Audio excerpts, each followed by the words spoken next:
বিস্তীর্ণ বালুভূমিতে দুলছে হাজারো সবুজ বাদাম গাছ। বালুর নিচে লুকিয়ে থাকা বাদামের ফলন দৃশ্যমান না হলেও কিছু বাদাম বালু ভেদ করে উঁকি দিচ্ছে। ক্ষেত থেকে বাদাম তুলে বিক্রির জন্য প্রস্তুত হচ্ছেন কৃষক। যেদিকে চোখ যায় শুধু সবুজের সমারোহ চোখে পড়ছে।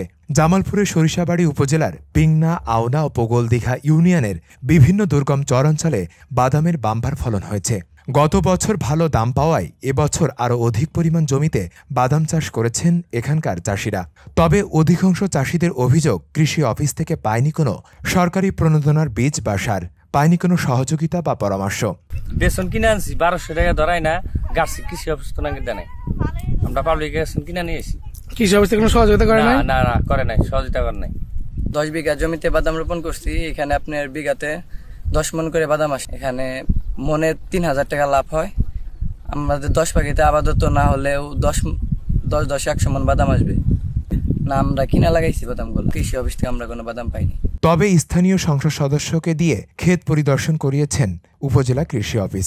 উপজেলা কৃষি অফিসের সূত্রে জানা যায়, প্রতি বছরের মতো এবছরও বিভিন্ন ইউনিয়নের চরাঞ্চলে 195 হেক্টর জমিতে বাদামের চাষাবাদ হয়েছে। তবে শুধু বাদামই নয়, এসব অঞ্চলে বাদামের পাশাপাশি চাষ হয়েছে মসুর ডাল, খেসারি, ছোলা, মাসকলাই ও গম। সরিষাবাড়ী উপজেলায় 195 হেক্টর জমিতে চীনাবাদাম চাষাবাদ হয়েছে। আমরা চেষ্টা করছি বিনা এবং বাড়ি উদ্ভাবিত যে জাতসমূহ রয়েছে সেগুলো সম্প্রসারণ করার।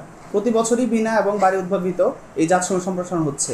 কৃষক এই চীনাবাদাম আবাদ করে লাভবান হচ্ছেন।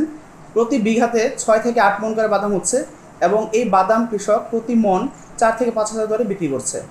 আমরা এই বছর কৃষি প্রণোদনা কর্মসূচি আওতায় 60 বিঘা জমির জন্য আমরা চীনাবাদাম বীজ এবং সার দিয়েছি। তবে কোন কোন এলাকায় বাদাম চাষ হয়েছে সেই তথ্য দিতে পারেনি উপজেলা কৃষি অফিস।